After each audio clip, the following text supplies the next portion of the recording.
Hello everyone, I hope you all are doing well. आज हम लोग सरफेस केमिस्ट्री चैप्टर में एड्जॉर्प्शन टॉपिक को फर्दर कंटिन्यू करेंगे। प्रीवियस वीडियो में आपने देखा होगा what is the difference between adsorption and absorption. So आज हम लोग एड्जॉर्प्शन टॉपिक को कंटिन्यू करेंगे। उसमें हम लोग डिस्कस करेंगे एड्जॉर्बेंट एंड एड्जॉर्बेट।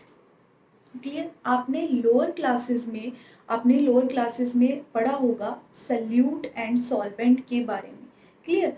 तो सरफेस केमिस्ट्री में सल्यूट को हम एड्जॉर्बेट बोलते हैं और सॉल्वेंट को हम एड्जॉर्बेंट बोलते हैं। सो क्वेश्चन क्या है, व्हाट इज एड्जॉर्बेंट?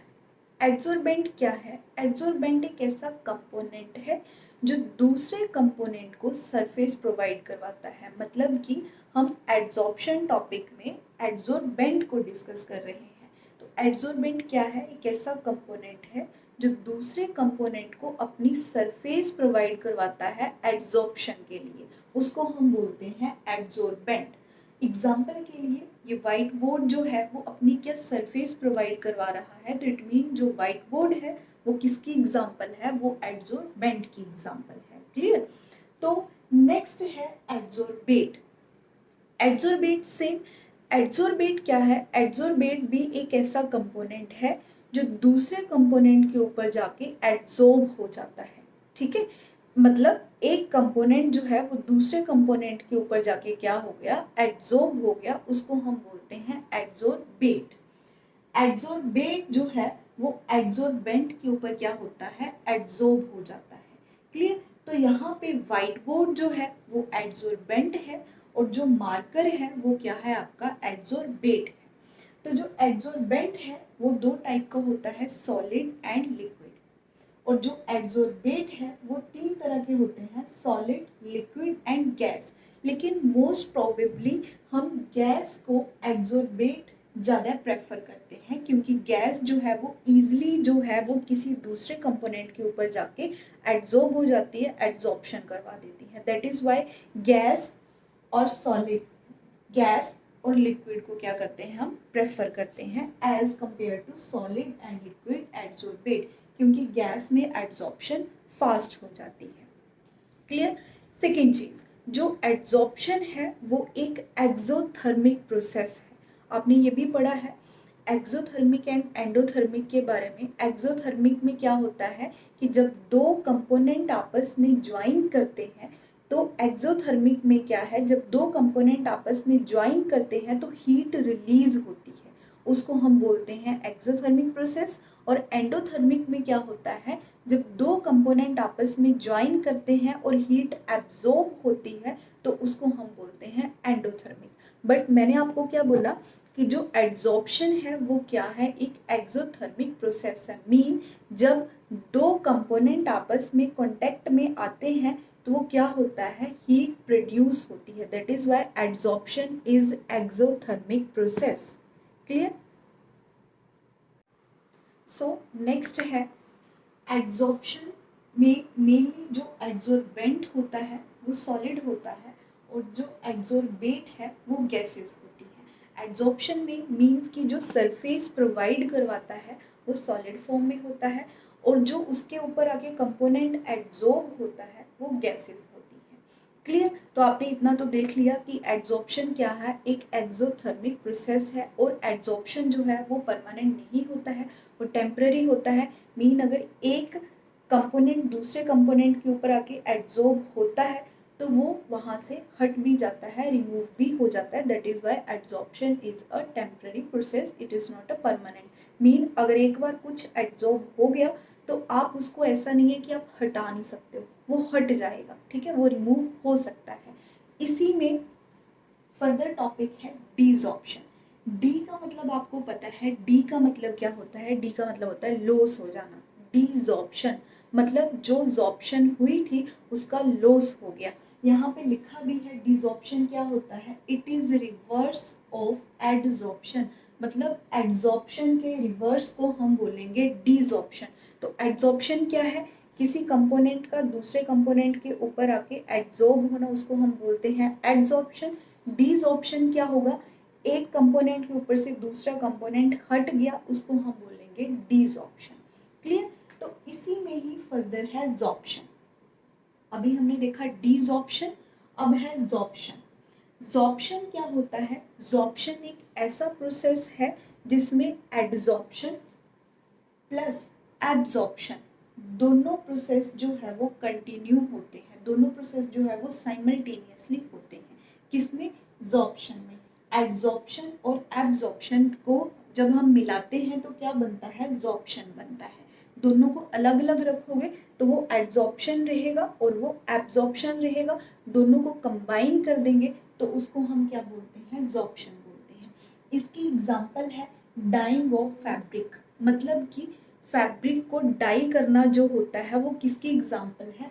वो जॉर्प्शन की एग्जांपल है। अभी आप सबने देखा होगा जब हम फैब्रिक को डाई करवाते हैं तो डाई में स्टार्टिंग में क्या होता है? फैब्रिक का जो कलर है वो डार्क होता है। क्यों? क्योंकि जब हम डाई करवाते हैं फैब्रिक की, जब हम कपड़े की डाई करवाते हैं तो वो जो कलर है वो कपड़े के सरफेस के ऊपर भी रहता है और कपड़े के इंटरनल पार्ट में भी जाता है। ठीक है? जब हम स्टार्टिंग में उसकी डाई करवाते हैं उसका कलर ब्राइट होता है, लेकिन ग्रेजुअली जो फैब्रिक का कलर है वो ग्रेजुअली फेंट होना स्टार्ट हो जाता है। क्यों? क्योंकि जो एड्जॉर्प्शन हो रखी है उसकी सरफेस के ऊपर, जो फैब्रिक की सरफेस के ऊपर जो कलर एड्जॉर्ब हुआ है वो धीरे धीरे क्या होता है? रिमूव होना स्टार्ट हो जाता है, जिसके कारण उस फैब्रिक का जो कलर है वो क्या होना स्टार्ट हो जाता है? फेंट होना स्टार्ट हो जाता है। ठीक है? तो जॉर्प्शन में आपको मैंने समझा दिया, दोनों प्रोसेस जो है वो कंटिन्यू होते हैं, उसको हम जॉर्प्शन बोलते हैं। उसकी एग्जांपल क्या है? फैब्रिक को डाई करवाना। तो डाई जो है वो धीरे धीरे फेंट क्यों हो जाती है? क्योंकि एड्जॉर्प्शन जो है वो धीरे धीरे हटना स्टार्ट हो जाती है। जो सरफेस के ऊपर एड्जॉर्प्शन हुई थी वो धीरे धीरे रिमूव होना स्टार्ट हो जाती है, दैट इज वाई जो फैब्रिक का कलर है वो फेंट होना स्टार्ट हो जाता है। तो नेक्स्ट टॉपिक अब हम देखेंगे फिजिकल एंड केमिकल एड्जॉर्प्शन। उसमें अब हम इन पॉइंट्स को वन बाय वन डिस्कस करेंगे। फर्स्ट पॉइंट है फोर्सेस का। किसके बीच में फोर्सेस देखेंगे? एड्जॉर्बेंट। सपोज ये एड्जॉर्बेंट है और ये जो मार्कर है ये एड्जॉर्बेट है। तो फर्स्ट है इसमें फिजिकल एड्जॉर्प्शन में कि जो फोर्सेस होती हैं बिटवीन एड्जॉर्बेंट एंड एड्जॉर्बेट के बीच में जो फोर्सेस होती हैं वो वीक होती हैं, that is van der Waals forces. आपने ये ऑलरेडी पढ़ा हुआ है क्लास +1 में कि जो वैन डर वाल्स फोर्सेस होती हैं वो वीक होती हैं। वहीं केमिकल एड्जॉर्प्शन में जो फोर्सेस होती हैं एड्जॉर्बेंट एंड एड्जॉर्बेट के बीच में वो स्ट्रॉन्ग कोवैलेंट केमिकल बॉन्डिंग होती है। यहाँ पे मेंशन नहीं हुआ है, यहाँ पे कौन सी बॉन्डिंग होती है? कोवैलेंट बॉन्डिंग होती है, दैट इज स्ट्रॉन्ग। वही सेकेंड पॉइंट है कि जो हीट ऑफ एड्जॉर्प्शन है, किसमें? फिजिकल एड्जॉर्प्शन के केस में सेकेंड पॉइंट है कि जो हीट ऑफ एड्जॉर्प्शन है। अब first of all heat of adsorption होता क्या है? हीट ऑफ एड्जॉर्प्शन क्या है? Amount of heat released when bond is formed. मैंने आपको ऑलरेडी प्रीवियस वीडियो में बताया था कि जो एड्जॉर्प्शन है वो एक एक्सोथर्मिक प्रोसेस है। क्लियर? तो हीट ऑफ एड्जॉर्प्शन क्या है कि कितनी अमाउंट ऑफ एनर्जी रिलीज होगी जब बॉन्ड बनेगा, उसको हम बोलते हैं हीट ऑफ एड्जॉर्प्शन। तो इस केस में क्या है? फिजिकल एड्जॉर्प्शन के केस में आपको मैंने अभी बताया कि जो फोर्सेस होती हैं वो वीक होती हैं, तो इट मीन फोर्सेस वीक का मतलब क्या है कि जो बॉन्ड बना होगा वो भी वीक बॉन्ड बना होगा। क्लियर? तो इस केस में जो हीट ऑफ एड्जॉर्प्शन मतलब कि जो अमाउंट ऑफ एनर्जी बाहर निकली होगी वो भी लेस अमाउंट में बाहर निकली होगी। क्लियर? तो वो कितनी है? 20 to 40 किलो जूल पर मोल। क्लियर? वही केमिकल एड्जॉर्प्शन में जो हीट ऑफ एड्जॉर्प्शन है, मतलब पहली बात उनमें बॉन्ड स्ट्रॉन्ग बना है, तो स्ट्रॉन्ग बॉन्ड बनने के लिए ज्यादा अमाउंट में एनर्जी बाहर निकली होगी और जितनी एनर्जी ज्यादा बाहर निकलेगी उतना ही बॉन्ड क्या होगा? स्ट्रॉन्ग होगा। तो इसमें कितनी है heat of adsorption? 40 to 400 kilo joule. कई बुक्स में अलग मेंशन किया है, वो आप चेक कर लेना। थर्ड पॉइंट है रिवर्सिबल।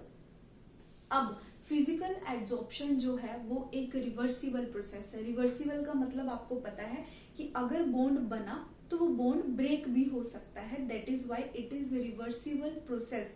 आपने बॉन्ड बनाया, अब आपको मैंने अभी बताया कि जो फिजिकल एड्सॉर्प्शन में जो बॉन्ड होते हैं वो वीक होते हैं, तो जैसे बॉन्ड बना तो वो बॉन्ड वीक बॉन्ड है और आप उस बॉन्ड को ब्रेक भी कर सकते हो। That is why it is reversible process.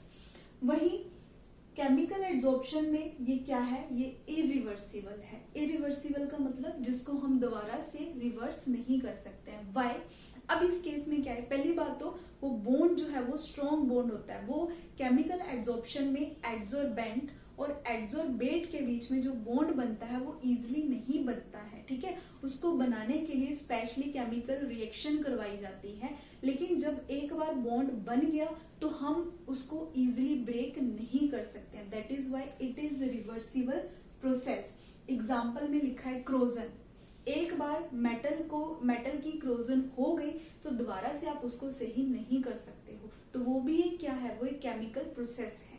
आपने लोअर क्लासेस में पढ़ा था physical process and chemical process. Chemical process को आप दोबारा से चेंज नहीं कर सकते हो, लेकिन फिजिकल प्रोसेस को आप दोबारा से चेंज कर सकते हो। नेक्स्ट है मल्टी लेयर्स। फिजिकल एड्सॉर्प्शन में नेक्स्ट पॉइंट है मल्टी लेयर्स। मल्टी लेयर्स का मतलब क्या है, अब ये एड्सॉर्बेंट की सरफेस है जिसके ऊपर आकर एड्सॉर्प्शन होती है, ये उसकी सरफेस है।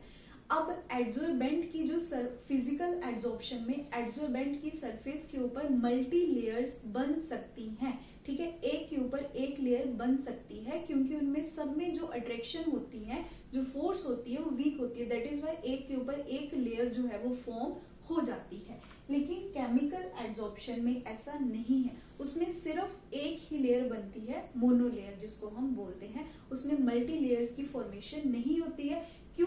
क्योंकि बॉन्ड बनाने के लिए हमें स्ट्रॉन्ग बॉन्ड बनाना पड़ता है, स्ट्रॉन्ग अट्रैक्शन करवानी पड़ती है, जो कि मल्टी लेयर्स में पॉसिबल नहीं है। नेक्स्ट पॉइंट है, फिफ्थ पॉइंट है decrease with increase the temperature. मतलब कि फिजिकल एड्सॉर्प्शन जो होती है वो टेम्परेचर इंक्रीज करने पे डिक्रीज हो जाती है। क्यों ऐसा क्यों होता है? क्योंकि आपको मैंने डिस्कस किया है ये ऑलरेडी कि जो एड्सॉर्प्शन है वो एक्सोथर्मिक प्रोसेस है, ठीक है। और आपने ये पढ़ा है +1 क्लास में ली चैटलियर प्रिंसिपल में कि जो एक्सोथर्मिक प्रोसेस होते हैं वो टेम्परेचर इंक्रीज करने पे डिक्रीज हो जाते हैं। ली चैटलियर प्रिंसिपल आप देख सकते हो वहां पर कि जो एक्सोथर्मिक प्रोसेस होते हैं वो टेम्परेचर इंक्रीज करने पे उनका जो रिएक्शन रेट है वो डिक्रीज होना स्टार्ट हो जाता है। दैट इज व्हाई डिक्रीज, जो फिजिकल एड्सॉर्प्शन है, decrease with increase the temperature. Clear? लेकिन केमिकल एड्सॉर्प्शन में क्या है, initially increases with temperature then decreases. Why? ऐसा क्यों है? अब केमिकल एड्सॉर्प्शन में स्टार्टिंग में हमें बॉन्ड बनाना पड़ता है, किसके बीच में, एड्सॉर्बेंट एंड एड्सॉर्बेट के बीच में हमें बॉन्ड बनाना पड़ता है। वो बॉन्ड बनाने के लिए स्टार्टिंग में हमें टेम्परेचर प्रोवाइड करना पड़ता है ताकि बॉन्ड जो है वो बनना स्टार्ट हो जाए। स्टार्टिंग में हम दोनों को टेम्परेचर देते हैं, ठीक है। इनिशियली हम क्या प्रोवाइड करवाते हैं, टेम्परेचर। क्यों? ताकि दोनों के बीच में बॉन्ड बनना स्टार्ट हो जाए। लेकिन एक बार जब बॉन्ड बन गया, ठीक है, आप फर्दर टेम्परेचर प्रोवाइड करवाते रहो तो वो जो बॉन्ड है वो दोबारा ब्रेक होना स्टार्ट हो जाएगा। दैट इज व्हाई इनिशियली हम टेम्परेचर प्रोवाइड करवाते हैं, आफ्टर दैट टेम्परेचर जो है वो क्या कर देते हैं, decrease. Initially increases with increase the temperature then decreases. मतलब स्टार्टिंग में टेम्परेचर प्रोवाइड करने से रिएक्शन का जो रेट है वो इंक्रीज करता है, लेकिन धीरे धीरे धीरे अगर आप टेम्परेचर कंटिन्यू देते रहोगे तो वो जो रिएक्शन का रेट है वो डिक्रीज हो जाएगा। क्लियर? नेक्स्ट है नॉट स्पेसिफिक। जो फिजिकल एड्सॉर्प्शन है, यहां से आप देख सकते हो, जो फिजिकल एड्सॉर्प्शन है वो स्पेसिफिक नहीं है। मतलब कि स्पेसिफिक का नहीं का मतलब क्या है कि जो एड्सॉर्बेंट की सरफेस जो होती है उसके ऊपर कोई भी एड्सॉर्बेट आकर एड्सॉर्ब हो सकता है, वो स्पेसिफिक नहीं है। कोई भी गैसेस जो है वो उसके ऊपर आकर, जिसने भी वीक बॉन्ड बना लिया वो उसके ऊपर आके क्या हो जाएगी, एड्सॉर्ब हो जाएगी। लेकिन केमिकल एड्सॉर्प्शन क्या है, इट इज स्पेसिफिक। मींस कि स्पेसिफिक का मतलब कि जो एड्सॉर्बेंट की सरफेस है उसके ऊपर कोई स्पेसिफिक गैस आकर ही एड्जॉर्ब हो सकती है। ऐसा नहीं है कि कोई भी गैस आके किसी भी एड्जॉर्बेंट की सरफेस के साथ स्ट्रॉन्ग बॉन्ड बना लेगी, ऐसा नहीं है। अब फॉर एग्जांपल के लिए जो हाइड्रोजन्स होते हैं वो सिर्फ ट्रांजिशन मेटल की सरफेस के साथ ही हाइड्राइड बॉन्ड बनाते हैं। सेम चीज जो ऑक्साइड्स, जो ऑक्सीजन है वो भी किसी स्पेसिफिक मेटल सरफेस के साथ ही ऑक्साइड्स बनाते हैं। क्लियर है? तो ये केमिकल एड्जॉर्प्शन जो है वो स्पेसिफिक है, लेकिन जो फिजिकल एड्जॉर्प्शन है वो स्पेसिफिक नहीं है। लास्ट पॉइंट है एक्टिवेशन एनर्जी। मैंने आपको यहाँ अभी एक्सप्लेन किया कि जो फिजिकल एड्जॉर्प्शन है वो एक स्पॉन्टेनियस प्रोसेस है। उस प्रोसेस को करवाने के लिए हमें कोई भी एक्स्ट्रा एनर्जी प्रोवाइड नहीं करनी पड़ती है। दैट इज वाई इस केस में जो एक्टिवेशन एनर्जी है वो क्या है, जीरो है, क्योंकि हमने कोई एक्स्ट्रा एनर्जी प्रोवाइड नहीं की। जो प्रोसेस है वो अपने आप ही हो जाएगा, it is spontaneous. Chemical adsorption में एक्टिवेशन एनर्जी, हमें एक्टिवेशन एनर्जी मतलब एक्स्ट्रा एनर्जी किसको हम देते हैं, जो गैस के मॉलिक्यूल्स होते हैं, ठीक है, जो रिएक्टेंट होते हैं उनको हम एक्स्ट्रा एनर्जी प्रोवाइड करवाते हैं ताकि जो रिएक्शन है वो हो सके। तो इस केस में हम एक्स्ट्रा एनर्जी प्रोवाइड करवाते हैं किसी भी प्रोसेस को। केमिकल एड्जॉर्प्शन में हम एक्स्ट्रा एनर्जी प्रोवाइड करवाते हैं, उसे हम बोलते हैं activation energy, that is 70 to 80 kilojoule पर मोल। आप चेक कर लेना, डिफरेंट बुक्स में डिफरेंट मेंशन कर रखा है। और ये क्या है, एक नॉन स्पॉन्टेनियस प्रोसेस है, ये अपने आप नहीं होता है, इसे करवाना पड़ता है। क्लियर? तो ये आपका कंप्लीट हो गया physical and chemical adsorption. One more thing, adsorption जो है वो मेनली होता क्यों है?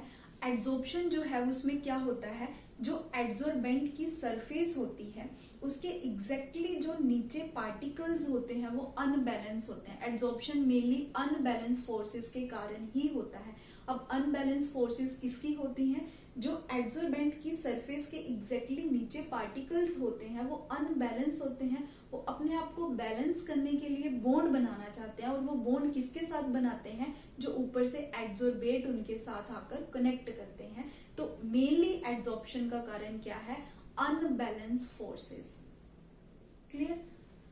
Adsorption and negative adsorption. Positive adsorption में क्या होता है, जो एड्जॉर्बेट्स होते हैं, जो एड्जॉर्बेट मतलब जो सल्यूट्स होते हैं, उनकी जो कंसेंट्रेशन होती है वो एड्जॉर्बेंट की सरफेस के ऊपर ज्यादा होती है as compare to bulk phase. Bulk phase मतलब उसका इंटरनल जो इंटरनल पोर्शन है उसको हम बोलेंगे बल्क फेस। मतलब कि पॉजिटिव एड्जॉर्प्शन में एड्जॉर्बेट की कंसेंट्रेशन सरफेस के ऊपर ज्यादा है as compare to bulk face.